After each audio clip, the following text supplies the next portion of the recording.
Hi guys, welcome back to my channel. I am Safura and today I am here with Junie B is a beauty shop guy again.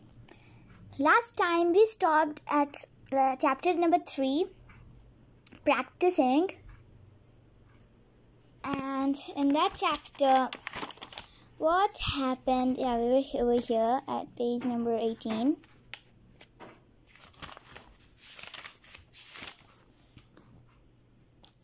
They went back home after all this trouble at the beauty shop. They went back home. And then Daddy said, you'll need years and years of practice. And she was like, yeah, I already know years and years and practice. Then she pranked Mother as if she was really sleepy. And let's see what happened. She found that bestest shiny scissors, right?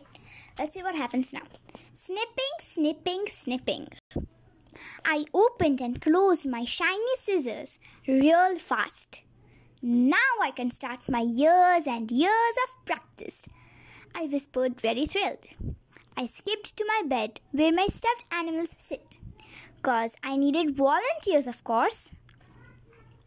Who wants to go first? I asked my animals. Who wants to get their fur trimmed at my beauty shop? My bestest elephant, named Philip Johnny Bob, raised his foot.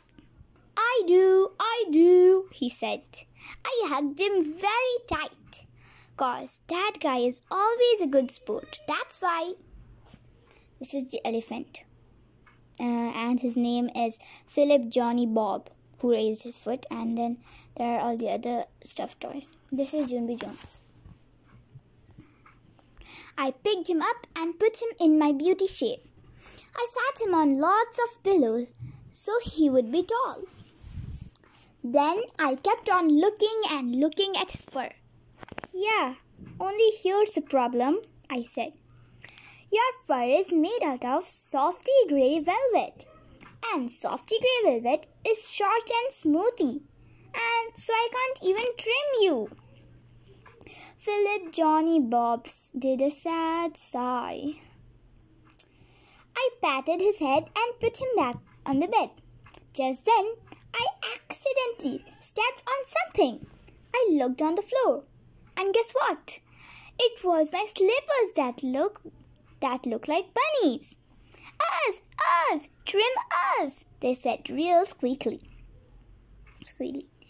Hey, yeah, 'cause you have the beautifulest long white fur I ever saw.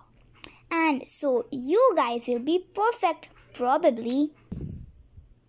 I quick picked them up and put them in my beauty shade. After that, I skipped all around them, and I snipped their long white fur. I sing a lovely song. It is called Snipping, Snipping, Snipping Their Long White Fur. It was the funniest fun I ever had. After I got done, I holded them up to the mirror so they could see themselves. They did not smile. We are baldies, they said real soft. I did a big breath at those guys. Yeah, only I already know you are balls. But that is not my fault, 'cause you kept on wiggling while I was trimming you, I said. I patted their heads. Very nice. Don't worry, I whispered. 'Cause this is Junie B. She was trimming the hair, and while she noticed that all that bunny fur is now, so not nice. It's not looking nice.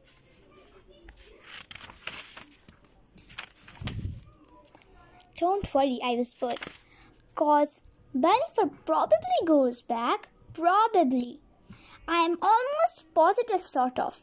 Then I hugged them real gentle, and I threw them under my bed, 'cause I didn't want Mother and Daddy to see them. That's why. After that, I got in bed and did a sigh. This job was going to take more practice than I thought. This is the end of chapter 4, and now let's continue with chapter 5. Teddy and Tickle. My bunny slippers didn't grow their fur back. I peeked at them the whole entire weekend. Only no fur grew at all. Not even a teensy fuzzy. On Monday at school, I didn't feel like playing at recess. My bested friend named Grace put her arm around me. "What's wrong, Junie B?" she said. "How come you don't want to play today?" I hanged my head real glum. Cause bunny fur doesn't grow back. That's why. Only who knew? And now I can't be a beauty shop guy when I grow up, probably. And that was my hopes and dreams. That Grace's eyes got big and wide at me. "Hey, me too," she said. "Being a beauty shop guy is my hopes and dreams too." But my Aunt Lola owns her very own beauty shop, and she already said I could be a shampoo girl. Just then, my other bestest friend named Lucille started fluffing her fluffy hair. "When I grow up, I am going to be a client," she said. A client is a person who goes to the beauty shop and spends a small fortune. This is Junie B. This is Lucille, and this is Grace. Lucille is fluffing her hair. She took a little brush out of her purse and she started brushing her hair. "See how shiny my hair is? It's soft and silky too. Soft and silky and well conditioned." She shaked it all around in the air. She is showing off actually. She shaked it all around in the air. "A woman's hair is her crowning glory," she said. "Want to feel it? Huh? Do you?" After that, she shook her hair all around in the air. "You are getting on my nerves," I said. Just then, that Grace clapped her hands real loud. Junie B! I just thought of something. Maybe Aunt Lola will let you be a shampoo girl too. And so, both of us can be shampoo girls together." I did a gasp. "Really, Grace? Do you really think she would? Really? Then I hugged that Grace as tight as I could. 'Cause guess what? My hopes and dreams was back. After I got home from school, I ran to my room speedy quick. I grabbed my fuzzy Teddy off my bed and I zoomed to the bathroom. My grandma Helen Miller shouted hello at me, and she was in the nursery with my baby brother named Ollie. "Hello to you too," I shouted back. "Only here's an important message, 'cause right now I am shutting the bathroom door on account of that is called privacy, madam."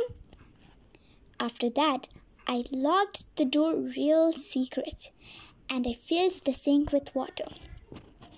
Then I dunked Teddy up and down and I put shampoo on that guy.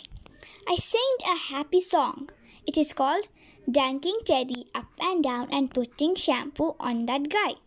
Only too bad for me, 'cause pretty soon Teddy's head got soaky wet with water and he couldn't hold it up that good. It flopped all around his neck. I stood him up in the sink. He was a giant sog ball. I felt sickish inside my stomach. That's how come I wrapped him in a towel and I hurried back to my room. After that, I patted his sog ball head real gentle and I threw him under the bed with my slippers. I hung my head real gloomy. "Darn," I said. "I'm not a good shampoo girl either, and so now I can never work with Aunt Lola with Grace, probably." Just then, my dog named Tickle scratched at my door. "Go away, Tickle," I said. "I'm not in a playing mood." but he kept on scratching and scratching. I opened the door, a teeny crack. I said to go away. Don't you even understand language? Only too bad for me, cause Tickle sprang right up and he knocked open the door and he turned in and he went into my room. He zoomed around and around in circles. Then finally he got dizzy and pooped and he flopped on my rug. I looked closer at that fellow. Your fun is kind of tangly and matty. Only I never actually noticed that before. I tapped on my chin. Maybe you should come to my beauty shop for a trim, cause I really had practiced.